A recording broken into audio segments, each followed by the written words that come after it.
to my channel. It's Jill here with At Home with Jill, and today I'm gonna be talking about 5 tips on how you can get started with minimalism today.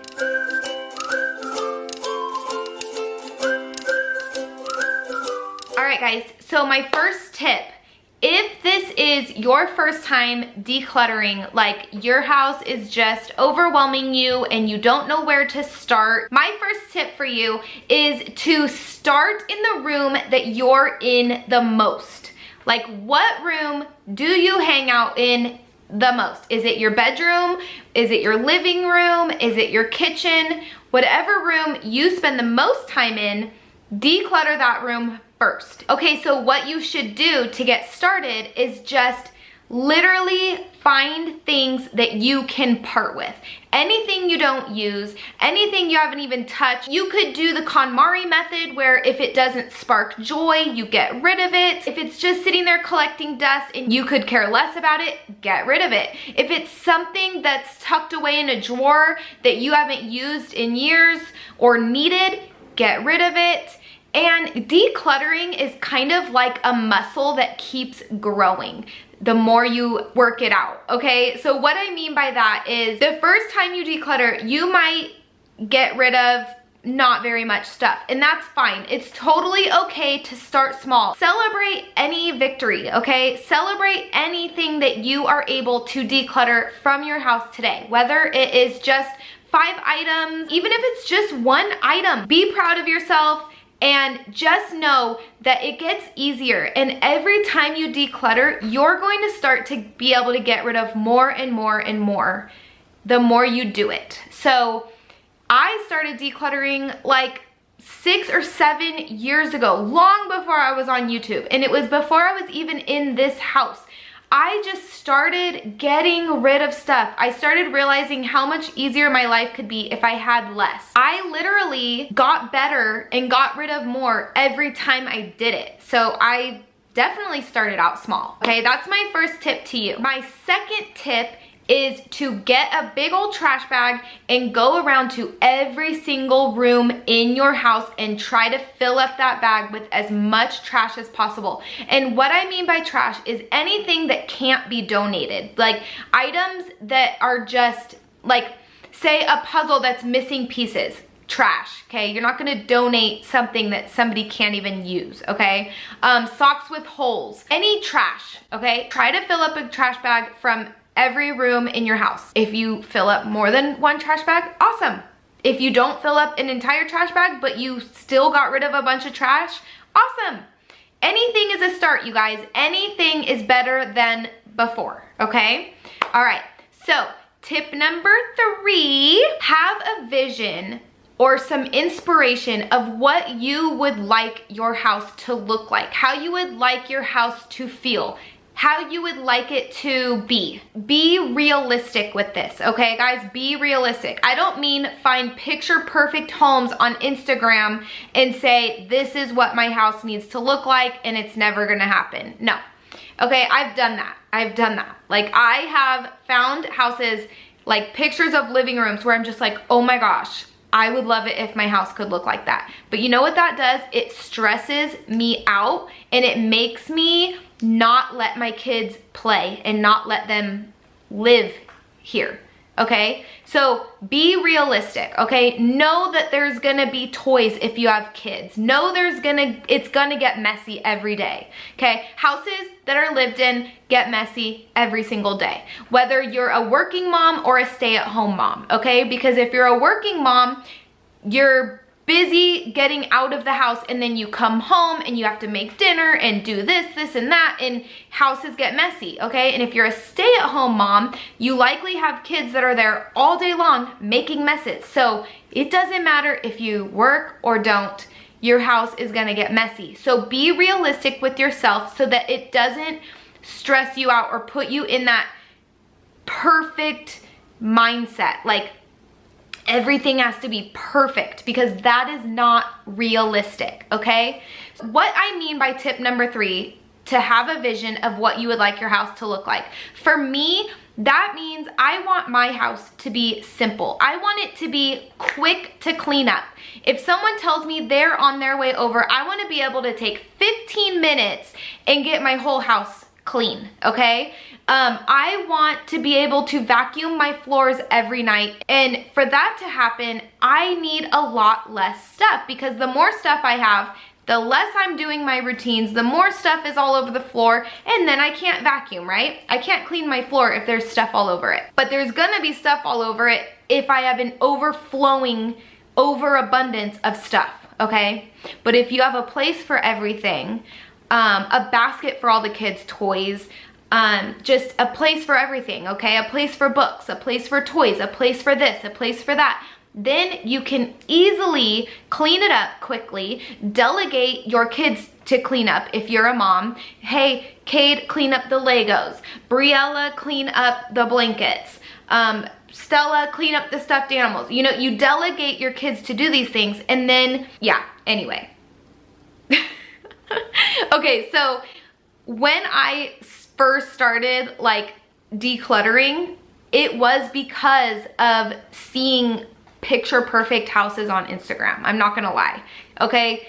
But I soon learned that those pictures were staged, and the people taking those pictures had giant messes behind them, okay? Like right now, my house looks pretty darn clean, doesn't it? But I am staring at a big mess behind the camera. And it's not even a mess. There's just a pile of donations over here. There's a pile of stuff I need to list over here, and it looks like a mess, okay? But you guys are seeing this, and so don't be fooled by pictures on Instagram, and don't compare yourself. But still have a realistic vision for what you would like, because it does help you get to that goal, okay? And I still haven't reached my goal, and it's been over 6 years of doing this, okay? So be patient with the process.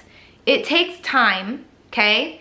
No one arrives at minimalism. It's an ongoing journey. All right, now tip number 4 is to figure out if you have any big pieces of furniture in your house that is just housing clutter. Say you have a dresser that's just full of stuff that you're not even using. So I'm not talking about like a dresser of clothes in your room. I'm talking about like, I used to have 2 dressers in my living room, one under the TV and one at the entryway, and one of them just had a bunch of junk, okay? Every drawer was a junk drawer. My tip for you is to figure out if you have furniture like that is just housing clutter. Try to make it a goal to get rid of enough stuff that you could possibly get rid of that piece of furniture as well, because not every wall needs furniture on it, okay? It's okay to have blank spaces in your house. It's easier to clean when you have less furniture, okay? And especially if you just have furniture that's holding stuff you're not using anyway. And maybe you have stuff floating around the house that does need a spot that you do use, and you could empty that furniture of all the clutter that you're not using, and then have a place for the stuff that you do use that's been floating around, okay? So whether you're gonna get rid of the furniture or not, declutter the furniture items, like the contents in it, and you can either sell that furniture, donate that furniture, or use that furniture for other stuff in your house that you do need to keep. All right, now my 5th and final tip is to come up with questions or mantras or whatever you want to call it to ask yourself and to speak over yourself while you are in the process of decluttering. Now, some examples are, if I were moving, would I pack this for my new home? If your answer is no, you would not pack this, get rid of it. I have a whole series on pretending I'm moving in order to declutter really well. I'll put a card here for that video. Another question could be, would I buy this again? Like if I were at the store right now looking at this item, would I buy it? If not, consider getting rid of it. Right? I mean, if you would not buy that thing again, then why do you hold on to it, right? Another question to ask yourself is, have I used this in the last year? That is a very common decluttering question. Have I used this in the last year? If the answer is no, and you really cannot see yourself ever using it again or needing it again, or like the minimal mom says, if it's less than $20 to replace this item and you haven't used it in a year, get rid of it. And then if you ever need it down the road, at least it's under $20 to replace. All right, another question is, if I lost this item, would I buy a replacement for it? So pretend you have this jacket and you hardly ever wear it, but you're like, oh, I'm gonna keep it just in case, okay? But say you lost, pretend you lost that jacket, okay? Would you buy a new one to replace it, or do you already have jackets that you wear? If you would not buy something to replace an item if you lost that item, get rid of it. You don't need it. You don't want it. If you're decluttering books, will I ever read this book again? If you're never gonna read that book again, why are you keeping it? You could sell it on a used bookstore website. You could take it to maybe a local used bookstore. You could donate it, or you could find a friend that might want it. You can go on that Buy Nothing Facebook group. I think every area nationwide, I could be wrong, but I think every like town now has a Buy Nothing group on Facebook where you are a part of this group on Facebook and you can list items for free and people will come and pick it up.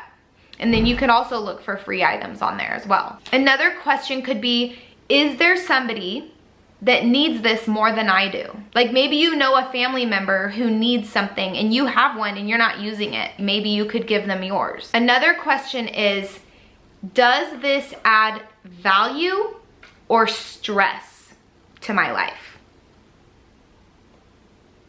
Are these items adding value to my life?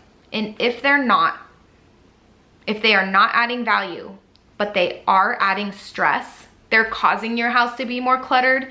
Clutter causes stress. It's a well-known fact. You can Google it.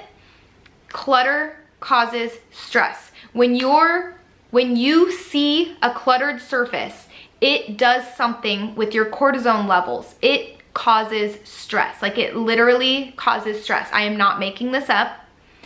Research it if you don't believe me. I'm not a doctor and I'm not like a technical person, and when I read things and research things, I have it up here, but I'm not good at like reiterating it or like speaking it. But that's one thing that I've learned and that's sticking up here, is that clutter causes stress. And I read the scientific thing behind it, but I can't remember like what it was. Like I can't tell you the science behind it, but clutter causes stress, okay? If something is not adding value to your life, you're not using it, you don't need it, it doesn't make you happy, it's not helping you better your life, it's not helping you better someone else's life, it's not helping you serve others, it's not helping you serve your family, but it's adding stress to your life, it's adding clutter to your house, it's adding one more thing to have to mentally deal with in your brain. Like, I don't really know how else to explain it, but if it is causing you stress, get rid of it. So that's a question you could ask yourself. Is this adding value to my life, or is it adding stress to my life? Okay, I hope you guys enjoyed this video. If you did, go ahead and give me a thumbs up. Leave me a comment down below and I would love feedback, you guys. Did you like this video? Was I too harsh, or did I make sense? Did I not make sense? Are you gonna apply any of this? Did you need this? I love when you guys tell me that you needed my videos, because I wouldn't do YouTube if I wasn't motivating and helping people, okay? That is my drive behind what I do here on my channel. So please leave me a comment down below if this motivated you or if it helped you in any way. Don't forget to subscribe if you are new to my channel. And if you are not new, welcome back, and thank you so much for joining me on this journey and sticking with me through all these videos. Really, I'm on here bettering myself too. So even though I'm motivating you guys and helping you guys, this channel has caused me to better myself. The fact that I have to do videos motivates me to get stuff done at my house. I just wanted to say thank you guys to everybody who supports me over here. Like, I genuinely thank you so much. I would not be where I am today without my audience. Thank you guys so much, and I hope all of you have a blessed day. I'll see you in the next one, guys.